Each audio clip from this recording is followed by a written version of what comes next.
Descripción vídeo YouTube. Sumérgete en esta impactante historia de drama y venganza en España donde Candela Vargas, ex coordinadora de operaciones especiales de la Armada Española, regresa después de 11 años al funeral de su padre en Puerto de la Bruma, Galicia. Lo que parece un adiós respetuoso se convierte en la explosión de secretos oscuros en el astillero familiar. Esta historia de drama y venganza llena de traición, documentos falsos y justicia implacable te mantendrá pegado a la pantalla con giros que nadie espera. Si buscas emoción pura, conspiraciones familiares y un final que deja sin aliento, esta es tu historia de drama y venganza perfecta. Entré en la iglesia de Santa María del Puerto con el uniforme blanco de gala de la Armada, todavía oliendo a humedad de la C-130 que me había traído desde la última misión. El pueblo entero de Puerto de la Bruma contuvo el aliento como si hubiera visto un fantasma junto al ataúd. Mi madrastra, la viuda desconsolada, sonreía como si el funeral fuera su coronación. Los susurros empezaron al instante, ha vuelto por la herencia. Coloqué la caja triangular con la bandera plegada sobre el atril y accioné un pequeño proyector. La sala cambió de color. Creían conocer la historia de mi padre. No sabían nada del pendrive oculto en esa bandera. Me llamo Candela Vargas. Durante la última década fui coordinadora de inteligencia adjunta a la Fuerza de Guerra Naval Especial de la Armada Española. Mi trabajo consistía en análisis, evaluación de amenazas y asegurarme de que los operadores en tierra tuvieran la información correcta en el momento preciso. Pero esa versión de mí no existía aquí. Aquí, en Puerto de la Bruma, Galicia, yo era solo un fantasma. 11 años. 11 años desde que metí un petate en el maletero del coche. Pasé el cartel del pueblo sin mirar atrás y desaparecí para todos los que me criaron. El silencio había sido mutuo y absoluto. Roto solo por un correo estéril recibido 2 días antes, el obituario. Carlos Mendoza, mi padre, había muerto. El texto, escrito por su esposa Laura Ruiz, era corto en detalles y largo en frases dulzonas, un infarto repentino mientras dormía. Un pilar de la comunidad. Un hombre que levantó el astillero desde cero. El funeral era hoy en la iglesia de Santa María del Puerto. Ese monolito de piedra que miraba por encima del hombro a todo el pueblo.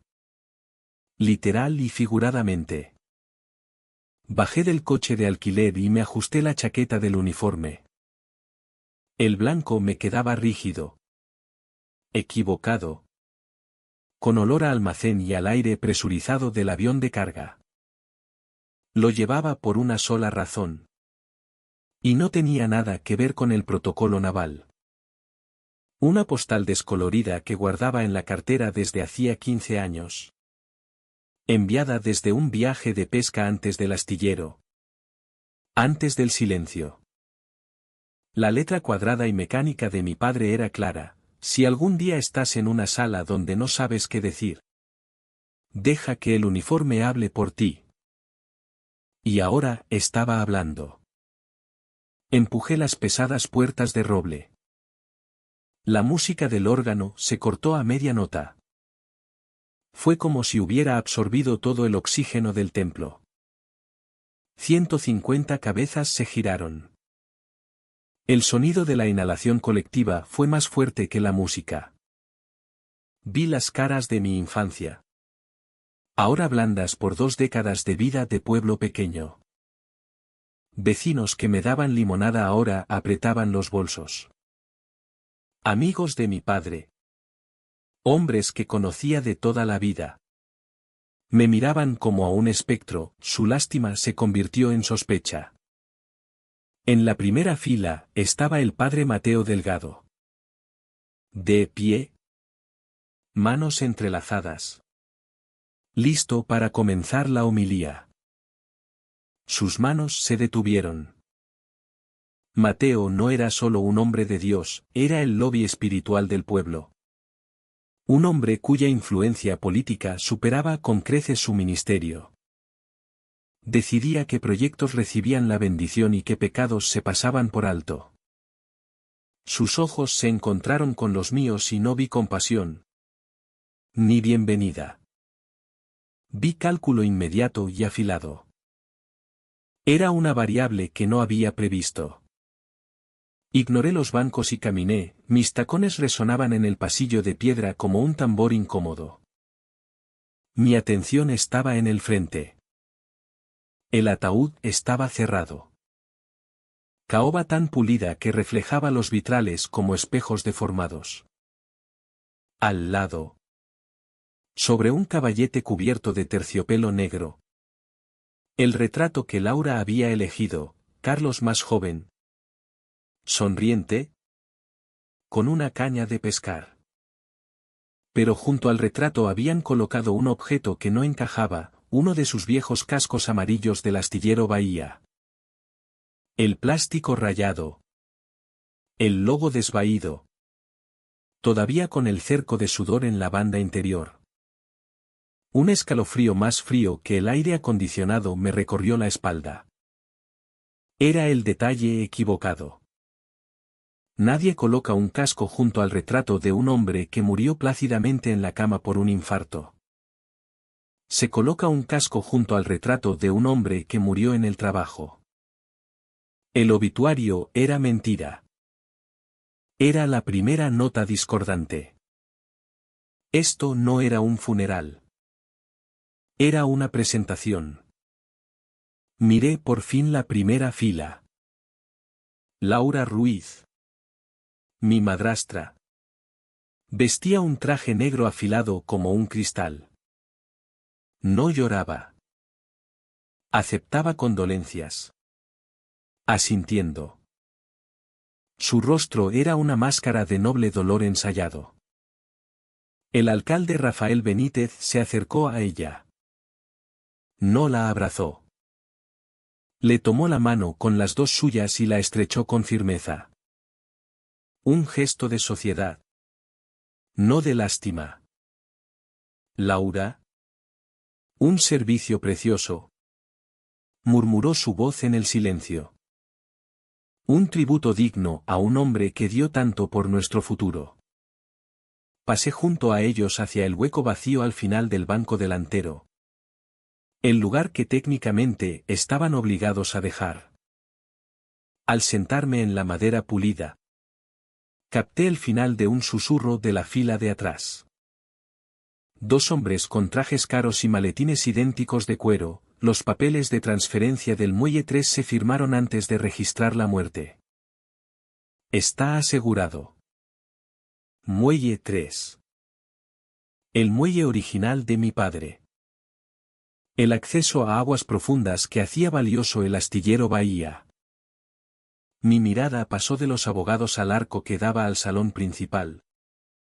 Convertido en recepción. Un enorme vinilo colgaba entre dos columnas, Fondo Renovación del Puerto. Construyendo el futuro de Puerto de la Bruma. Debajo. Un logo, una ola azul estilizada que se convertía en un gancho de grúa metálico afilado. La sangre se me heló. Conocía ese logo. Era oscuro. Una empresa pantalla menor que había aparecido en un briefing conjunto de la Task Force 3 años atrás. Un contratista de modernización portuaria que los servicios de inteligencia sospechaban que era una tapadera para blanquear dinero a través de proyectos de ayuda internacional incrustados en desarrollos municipales locales. Lo habíamos visto en Djibouti. Lo habíamos visto en Sri Lanka. Y ahora lo veía en la iglesia de mi padre. Atado a su funeral en Puerto de la Bruma. Galicia. El olor de los lirios y el aire húmedo de la iglesia desaparecieron. La música del órgano se desvaneció. reemplazada por el rugido del agua. Ya no estaba en la iglesia. Estaba de vuelta en Yemen 6 años atrás. Operación Marea de Cristal. El Wadi se suponía seco. La inteligencia decía que llevaba 100 años seco. Pero el cielo se abrió. Una tormenta freak que convirtió el cauce seco en un cañón hidráulico en minutos. Yo estaba en el bus de comunicaciones a medio kilómetro, coordinando apoyo aéreo que no podía volar bajo el diluvio. Escuchaba la transmisión, los gritos, el pánico mientras el suelo bajo ellos se disolvía. Jacobs, el más nuevo del equipo, apenas 20 años. Su última transmisión no fue una llamada de auxilio. Solo estática. Un silencio violento repentino cuando la señal se cortó. Encontramos su equipo 3 millas río abajo. Al empaquetar sus efectos personales encontré la brújula de su abuelo. Un simple latón que llevaba para la suerte. La metí en el bolsillo. Todavía la tengo. Está en el bolsillo del pecho de mi uniforme ahora mismo. Su peso pesado contra mis costillas. Un recordatorio de que la inteligencia puede equivocarse. De que el suelo que crees firme puede traicionarte. De que siempre debes verificar los datos tú mismo. Sobre todo cuando alguien te vende una historia limpia y sencilla. La música del órgano subió de volumen y me devolvió al presente. El padre Mateo Delgado se acercaba al púlpito. Miré la caja en mi regazo. La caja triangular reglamentaria de la bandera que te entregan al alta honorable. No la había querido. Pero la tradición lo exigía. Parecía otro atrezo para otro evento orquestado. Pero al hacer la maleta para el vuelo, algo, o un instinto afilado por marea de cristal, me hizo agarrarla. Mis dedos, entrenados para encontrar imperfecciones en costuras, sellos y equipo, recorrieron el forro de terciopelo donde descansaba la bandera plegada y lo sentí. Un hilo grueso de poliéster justo dentro del borde inferior del forro, donde el terciopelo se unía a la base. No era el fino hilo de seda invisible del fabricante. Era hilo industrial grueso. La costura era chapucera. Desigual. Era su costura. Mi padre podía reconstruir un motor diésel con los ojos vendados. Pero no enhebraba una aguja ni para salvar la vida. El hilo estaba suelto. Sujeto solo por un extremo. Podía sentir algo fino, plano y duro debajo. El padre Mateo carraspeó. El micrófono hizo pop. Nos hemos reunido hoy aquí para celebrar la vida de Carlos Mendoza. Una vida de visión. Una vida entregada a esta comunidad. Pasé el pulgar por el cierre del latón de la caja. Pensaban que había venido por el testamento. Pensaban que era la hija pródiga. La soldado rebelde que volvía a reclamar su parte.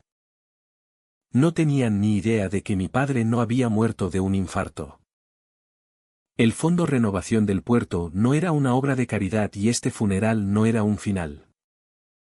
Era un briefing de inteligencia. Y yo estaba aquí para recoger. La voz del padre Mateo era un instrumento pulido. Perfeccionado durante años convirtiendo donativos en salvación. Habló de mi padre no como hombre, sino como concepto. Era un pilar de la administración cívica. Era un visionario incansable para el futuro de Puerto de la Bruma.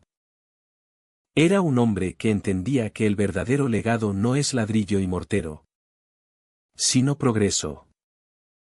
Las palabras resbalaban sobre mí. Había oído ese lenguaje esterilizado antes en salas seguras. Justo antes de que los objetivos se clasificaran. Era el lenguaje de las narrativas gestionadas. Mateo terminó su actuación con un llamamiento final a la fe y el organista. Siguiendo la señal, hinchó la música para llenar el silencio. Laura se levantó. Era la imagen de la compostura trágica. Se secó un ojo, el izquierdo. El que daba al público, con un pañuelo de bordes negros. Luego lo dobló perfectamente. Se acercó al atril. No para elogiar, sino para dirigir. Gracias, Padre Mateo. Gracias a todos por venir. Dijo su voz firme, casi serena. Carlos era un hombre muy reservado a su manera. Dejó que la ironía flotara en el aire para quienes conocían sus peleas públicas con el ayuntamiento. Sus últimas voluntades fueron específicas. Pido que solo la familia inmediata me acompañe junto con nuestro abogado, el señor Hidalgo, en la sacristía para la lectura de su testamento final. El resto, por favor, únanse a nosotros en el salón para el refrigerio. Me miró directamente. Sus ojos, fríos y evaluadores, recorrieron mi uniforme. Candela. Estaremos en la sacristía en unos minutos. No era una invitación. Era una orden de quedarme quieta. El organista tocó un acorde y el sonido de sillas arrastradas y toses discretas llenó el templo. La función había terminado. La gente empezó a salir.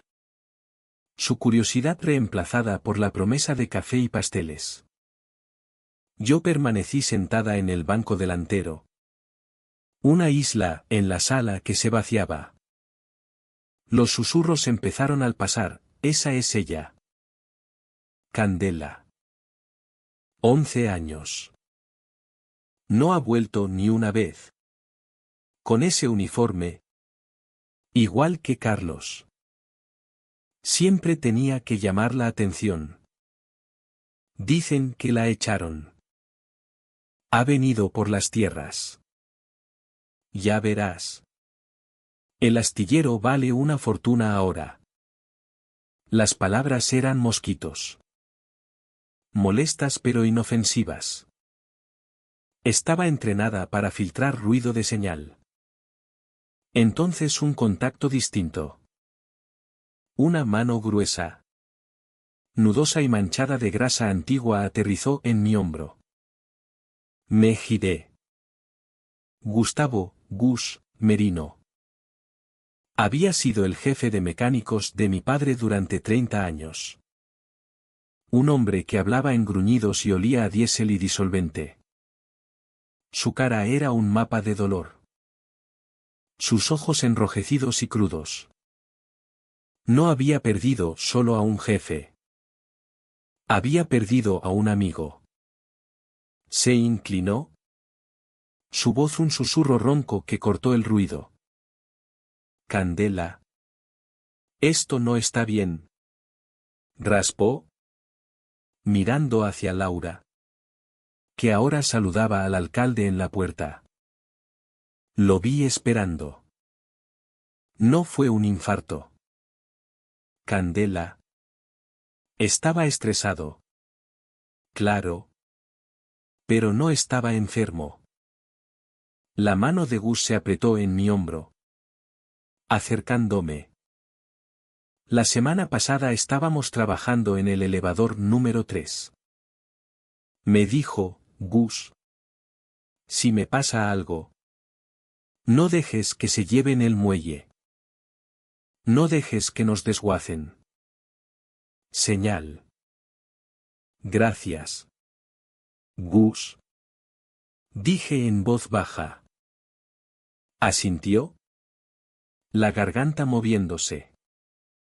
Estaba orgulloso de ti. Chiquilla. Pase lo que pase. Me apretó el hombro y desapareció entre la multitud. Solo otro viejo trabajador con traje barato. Un ujier joven que no reconocí se acercó. Señora. La señora Mendoza dice que espere aquí. Están terminando los arreglos. ¿Entendido? Dije. Me indicó vagamente hacia los bancos traseros. Puede esperar en el nártex si quiere. Me estaban apartando. Me ponían en espera. Bien. Me daba tiempo. Me levanté. Cogí la caja de la bandera y caminé no hacia la parte de atrás de la iglesia, sino hacia las puertas principales. Al aire pesado y húmedo de Galicia. No fui a la sala de recepción. Pasé la fila de coches. Pasé el sedán de alquiler. Hasta la verja de hierro al borde de la propiedad de la iglesia. Me quedé un momento frente al mar. Solo otra doliente que necesitaba aire. Nadie me siguió. Me giré y volví. Pero esta vez abrí la puerta del copiloto del coche de alquiler. Me senté. El calor del aire atrapado me picó en la cara. Coloqué la caja en mi regazo. Mis dedos fueron directos al hilo de poliéster suelto. No tenía herramienta. Pero no la necesitaba. Usé el filo metálico de la barra de mi cinta más baja. Enganché el hilo grueso y tiré. Rasgó el forro de terciopelo con un sonido áspero satisfactorio. Despegué el forro. Exactamente lo que sospechaba. Un pendrive micro USB envuelto en 3 capas de cinta aislante azul agrietada. Azul del astillero Bahía. La cinta que mi padre usaba para reparar desde cables deshilachados hasta botas rotas. Este era su último mensaje. Este era el paquete de datos. Sostuve el pequeño objeto en la palma. Pesaba más que una brújula. Mi mente táctica corrió. Enchufarlo. Obtener los datos. ¿Pero dónde? No en el coche. El sistema de infoentretenimiento del coche de alquiler era un dispositivo rastreable no seguro. Suicidio. No en mi teléfono personal. No hasta que pudiera limpiarlo en un entorno seguro. Miré el pendrive. Guarda las cosas importantes cerca de lo que todos respetan. Oí su voz ronca de un recuerdo tan viejo que apenas parecía mío. Me había enseñado a esconder dinero de emergencia detrás de su título de ingeniero enmarcado. Había escondido esto dentro de la única cosa que se verían obligados a tratar con reverencia. Mi teléfono vibró en el bolsillo. Un recordatorio de calendario. Lo saqué y al encenderse la pantalla vi el mensaje. De un número bloqueado desconocido. Recibido 4 días antes de que publicaran el obituario. Lo había guardado. Registrado como anomalía. Si celebran el funeral después de 7 días. Significa que consiguieron al notario. Comprobé la fecha del correo de Laura. El funeral hoy. 8 días después de la fecha de muerte del obituario. Habían necesitado tiempo. 7 días.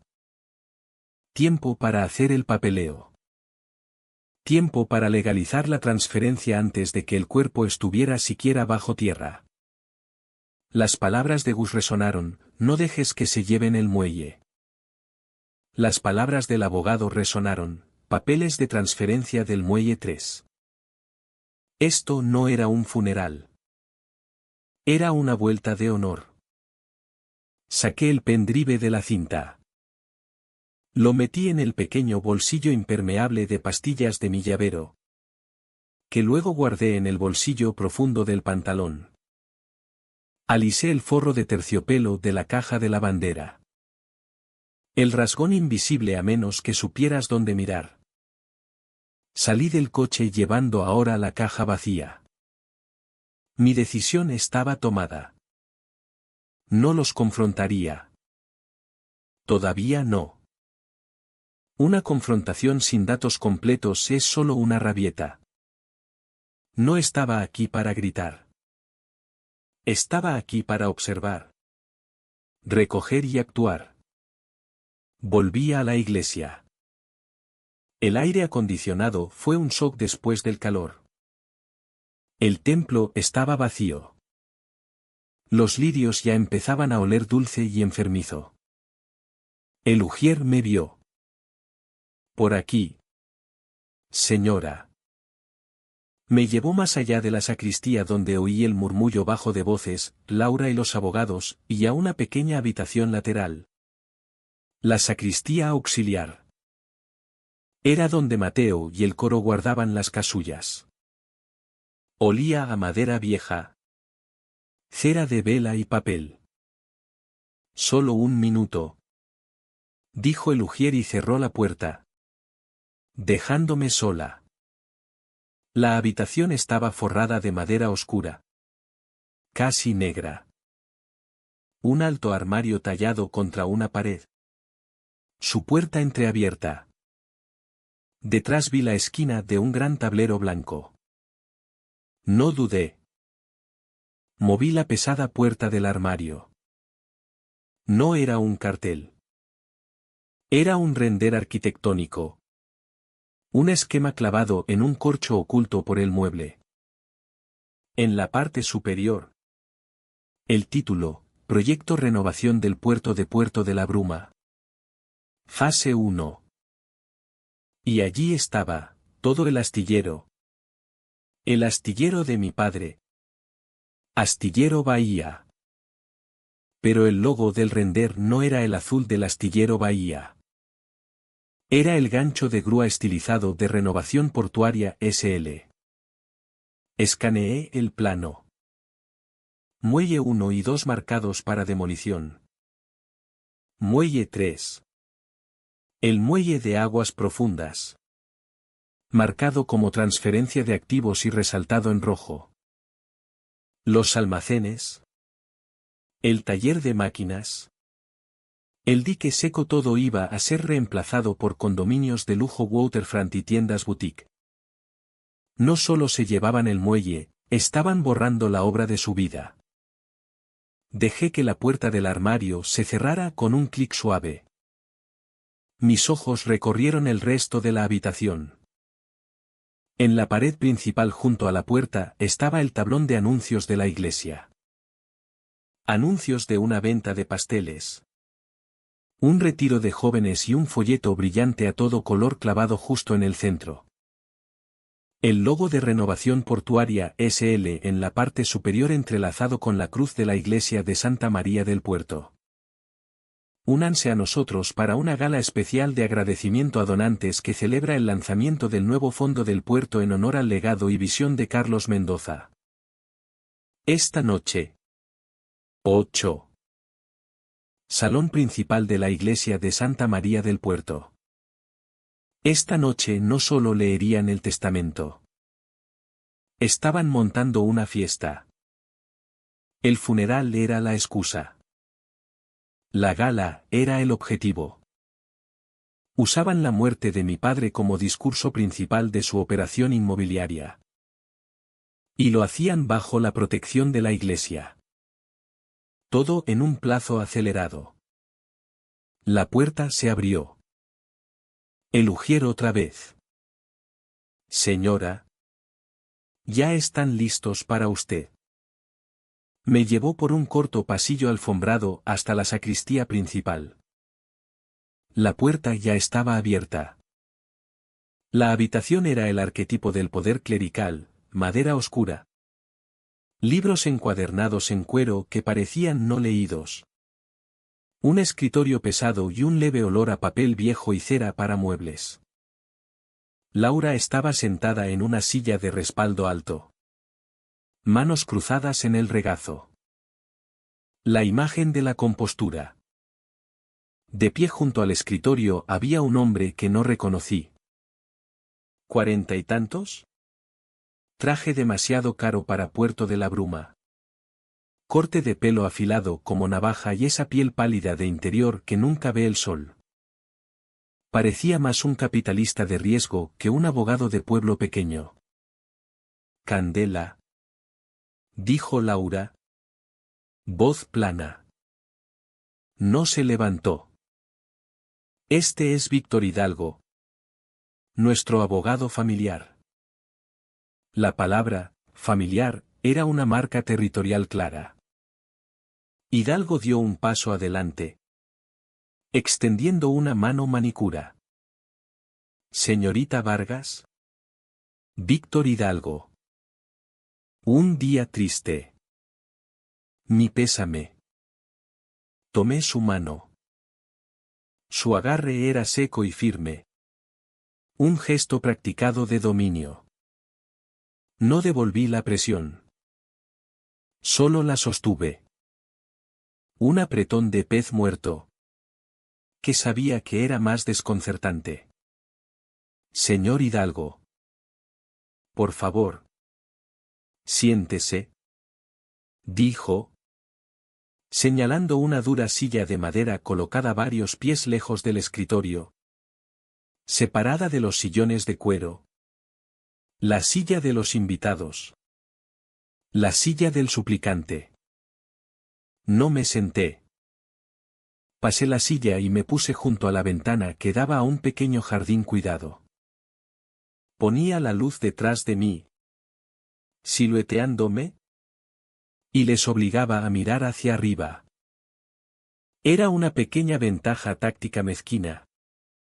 Pero en una sala como esta, tomas todas las que puedes.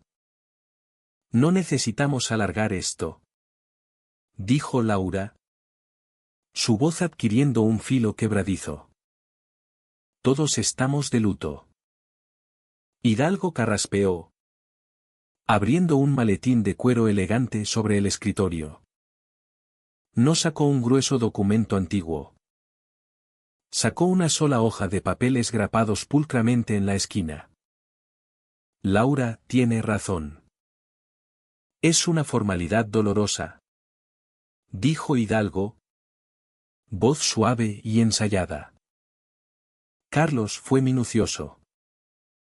Actualizó su testamento final 3 semanas antes de fallecer. 3 semanas justo fuera de la ventana para una revisión médica estándar. Quería asegurar la continuidad de su visión. Siguió. Cogió la hoja superior. Es muy sencillo. Dejó algunos efectos personales menores a amigos.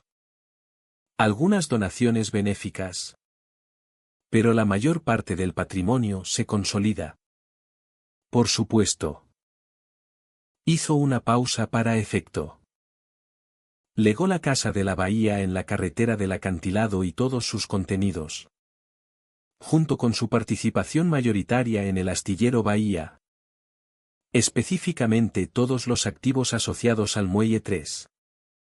A su esposa Laura Ruiz Mendoza. Me miró. Sus ojos vacíos de todo excepto interés profesional. Como única otra familiar viva directa. Le dejó un único legado de 10.000 euros a pagar de la herencia con la condición de que no impugne el testamento. Era limpio. Una ejecución pulida. Los 10.000 euros no eran un regalo. Eran una trampa. Si los aceptaba, reconocía legalmente la validez del testamento. Si lo impugnaba, era la hija codiciosa que volvía a por más de lo que su padre le ofrecía. Lo habían Guargamed. Permanecí quieta, viendo una abeja chocar contra el cristal de la ventana. Candela. ¿Le has oído? pinchó Laura. Voz afilada. Me giré despacio. No miré los papeles. Miré a Hidalgo. Tengo dos preguntas. Dije. Mi voz sonó alta en la pequeña sala muerta. Primero, quiero una copia completa de sus últimos informes médicos. Segundo, quiero confirmación de la causa de la muerte. Laura se tensó. Hidalgo sonrió de verdad. Fue un fino parpadeo reptiliano de labios. Ah. Dijo, juntando las manos sobre el escritorio. La hija afligida buscando respuestas. Es una etapa común, aunque lamentable. Se inclinó hacia adelante, tono cambiando a una lástima condescendiente. Señorita Vargas. La autopsia no es obligatoria en una muerte en domicilio, especialmente cuando el fallecido tenía una condición conocida.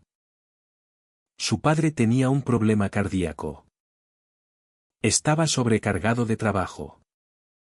Falleció plácidamente mientras dormía. El forense del ayuntamiento quedó satisfecho y se emitió el certificado de defunción en ese sentido. ¿Qué problema cardíaco? Pregunté. Eso. Dijo Hidalgo, su sonrisa desapareciendo. Es asunto de privacidad médica que ahora protege su viuda. Entonces me niega el acceso a sus historiales médicos. Estoy diciendo que no son relevantes para el proceso de sucesión. Me corrigió Hidalgo. Ahora, respecto al testamento, quiero ver el original. Dije. Hidalgo suspiró. Un sonido teatral de fastidio. Señorita Vargas. Este es el testamento. El original está archivado. Esta es una copia certificada. Quiero ver el original notariado. Firmado. Repetí, sin levantar la voz. Quiero ver la tinta. Laura lanzó una mirada a Hidalgo. Un destello de algo. ¿Molestia?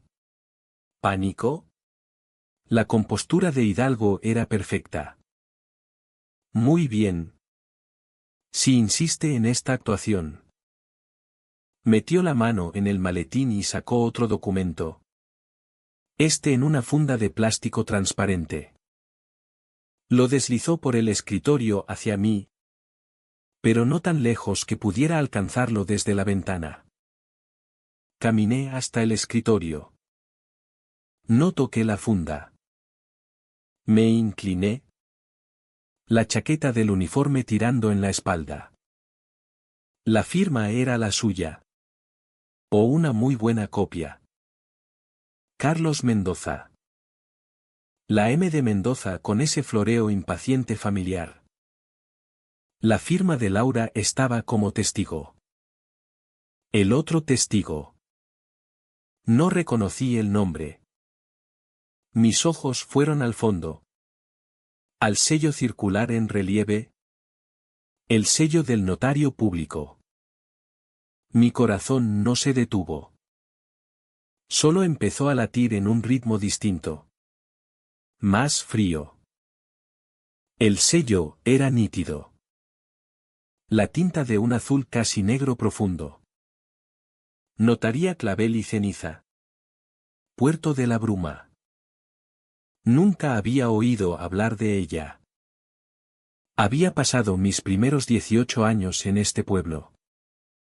¿Usabas el banco? La oficina de correos o la vieja señora Gálvez en la inmobiliaria. Clavel y Ceniza sonaba a destilería boutique. No a servicio legal.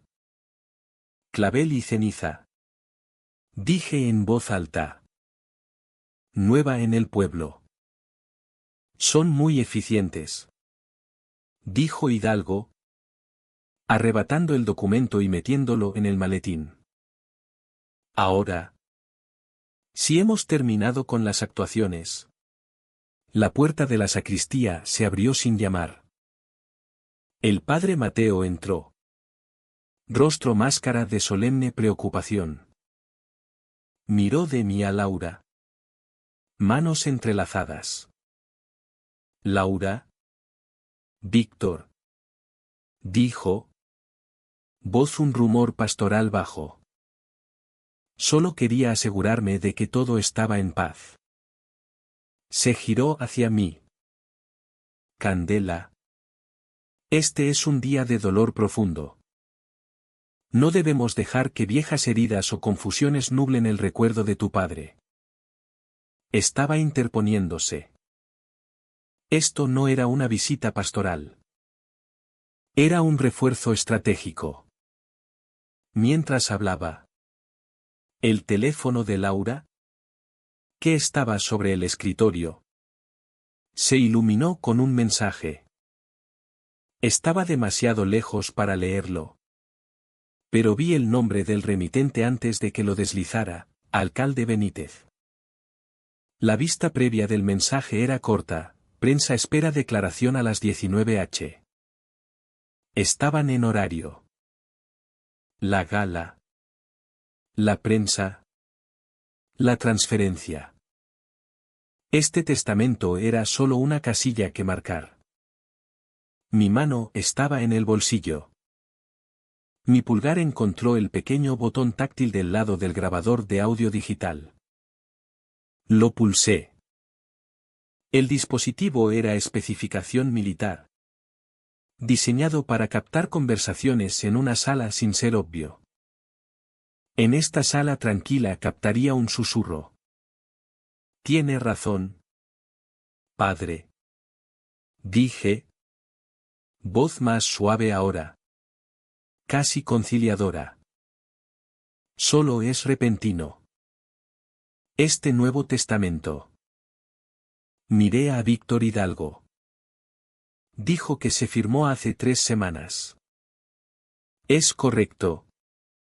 Dijo Hidalgo. Cerrando el maletín de golpe. Una señal de que esta reunión había terminado. ¿Dónde se firmó? Pregunté. Odiaba salir del astillero. Solo intento imaginarlo. ¿Estaba en casa? ¿En su despacho? Hidalgo y Laura intercambiaron otra de esas miradas de microsegundo. Hidalgo se encogió de hombros. Un gesto pequeño y desdeñoso. La firma. Fue un asunto sencillo. Estaba ocupado. Como dijo.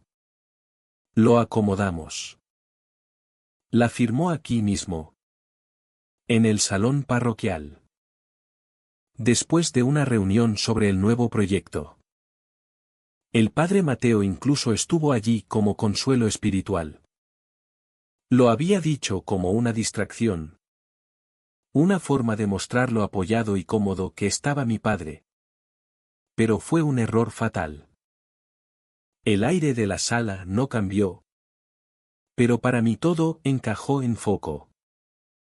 La trampa se había disparado. El salón parroquial. Repetí. Dejando que las palabras flotaran. Miré a Mateo. Luego a Hidalgo y anotaría clavel y ceniza. ¿Vinieron hasta aquí para eso? Forman parte del grupo de donantes del fondo del puerto. Intervino Mateo.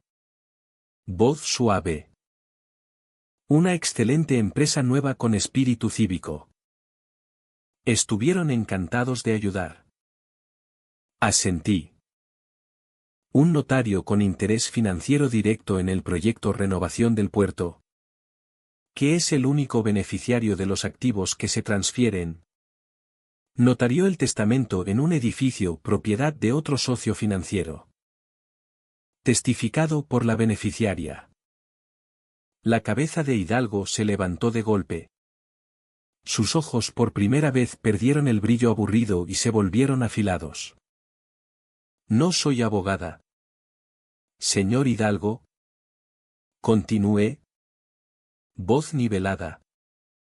Pero pasé algún tiempo leyendo la ley del notariado de Galicia en el vuelo de vuelta. Concretamente el artículo sobre intereses directos. Un notario público que tenga interés financiero o beneficiario directo en la transacción o sea socio de una firma que lo tenga debe recusarse automáticamente. La notariación es inválida. Un latido de silencio perfecto y absoluto.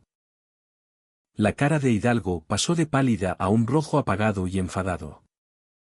Eso es una acusación escandalosa y sin fundamento. ¿Lo es? Pregunté. ¿Clavel y Ceniza es socio de Renovación Portuaria S.L.? ¿Sí o no? Esto es absurdo. Dijo Laura. Voz subiendo. La máscara de noble dolor resquebrajándose. Se levantó. Manos cerradas en puños. No tienes derecho.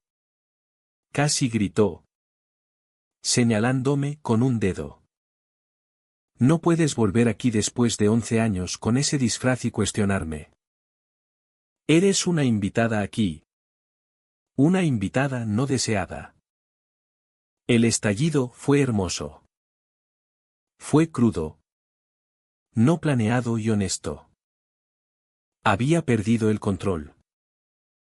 Miré a ella. Luego a los dos hombres a su lado. Su escenario cuidadosamente construido derrumbándose. No levanté la voz. No lo necesitaba. Le di una pequeña sonrisa triste. No soy invitada. Laura. Soy su hija legal. Y no he terminado. Me giré. Salí de la sacristía y cerré la puerta tras de mí, dejándolos en el silencio. Saqué el teléfono del bolsillo mientras caminaba por el pasillo vacío. Mis pasos resonando. Abrí un mensaje nuevo al único número que todavía tenía en este pueblo.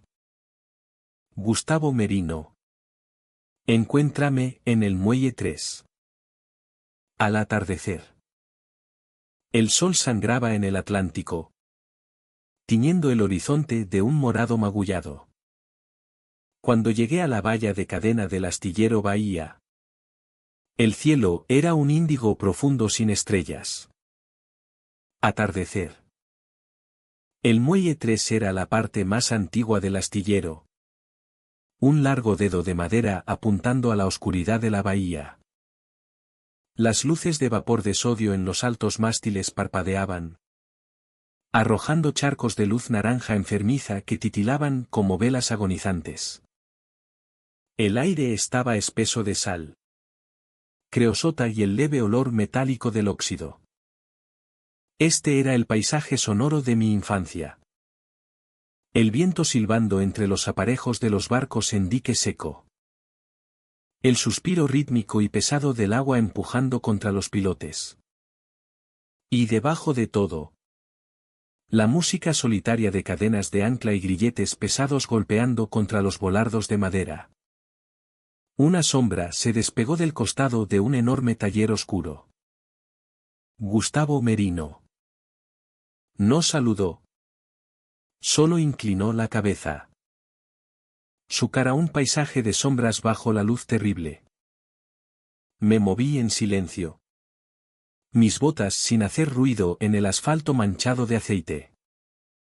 El lugar es un cementerio, murmuró Gus. Ojos escaneando el patio vacío. Laura lo cerró al día siguiente. Mandó a todo el mundo a casa. Respeto por los muertos. Dijo. Respeto. Escupió la palabra. Me presionó un objeto pequeño y pesado en la mano. Una sola llave de latón en un lazo de cordel grasiento. Su taquilla. Taller de máquinas. Pared del fondo. Dijo Gus. Voz apenas audible sobre el viento. Estaba limpiándola. Pero no del todo. Me dijo que estaba guardando algunas cosas en la bóveda. La bóveda. Gus se tocó la sien. Así llamaba a su vieja taquilla. Decía que era más segura que un banco. Porque nadie pensaría buscar en un montón de trapos aceitosos. Me entregó una segunda llave. Más pequeña. Esta es diferente. Me la dio hace 2 semanas. Dijo, si me meten bajo tierra, dale esto a Candela. A nadie más. Parecía asustado. Desenrosqué los dedos. No era una llave. Era un resguardo de caja de seguridad. Un pequeño cartón rígido. Caja de depósitos del Ayuntamiento de A Coruña. El banco oficial de dinero antiguo en el centro del pueblo. No me dijo para qué era. Solo dijo que era el testamento real. Gracias. Gus. Tienes que irte. Candela. Empezó. Su mano agarrando mi brazo. Esto no es solo por las tierras. ¿Verdad? No. Gus.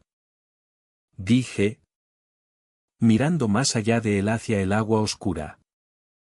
Nunca lo fue. Asintió.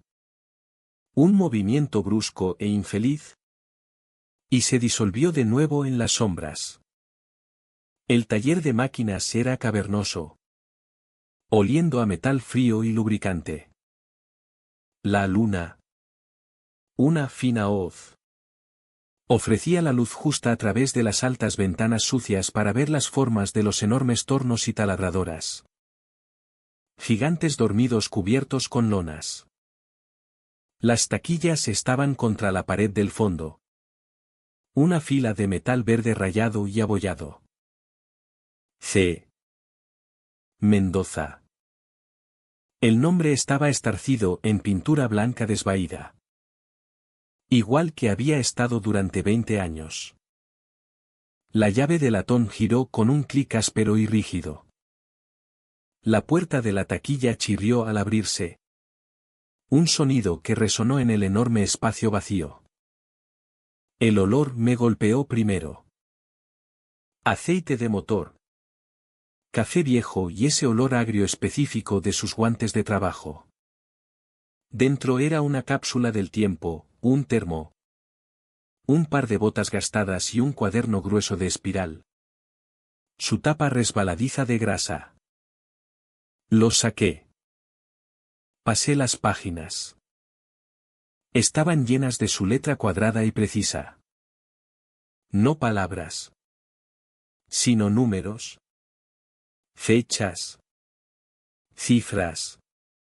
Números de serie. Manifiestos de envío. Era un libro de contabilidad sombra de todo lo que pasaba por este astillero. Mis dedos rozaron el fondo de la taquilla. El resguardo estaba en mi bolsillo. El cuaderno en mi mano. Pero Gus dijo que estaba limpiándola. Metiendo cosas en la bóveda. Esto era solo su equipo diario. Pasé la mano por el borde interior de la taquilla y lo sentí. Una pequeña soldadura casi invisible en el panel lateral cerca del fondo. Estaba más limpia que las otras costuras picadas de óxido. Una adición nueva. Mi padre era un mecánico brillante. Un soldador terrible. Esto era obra suya. Sin duda. Saqué la multiherramienta del bolsillo. No necesitaba romper la soldadura. Solo aplicar presión. Encajé la cabeza de alicates en la diminuta grieta entre el panel y el marco de la taquilla y empujé. La soldadura saltó con un tintineo sordo y silencioso. El panel falso se soltó. Detrás, en un pequeño hueco aislado, había una bolsa de neopreno. La saqué. Dentro había dos cosas, un disco duro externo rugerizado pequeño y un fajo de 3 facturas de copia de carbón de combustible diésel sujetas con un clip. Las facturas eran estándar. Pero en la sección de notas de cada una mi padre había escrito 3 letras en su letra de imprenta familiar, RB3. Rafael Benítez. Muelle 3. Aseguré el disco y los papeles en mi chaqueta. Volví a poner el cuaderno. Cerré la taquilla. No la cerré con llave. Una puerta cerrada invita curiosidad. Una abierta. Fin de la historia. La verdad siempre encuentra su camino.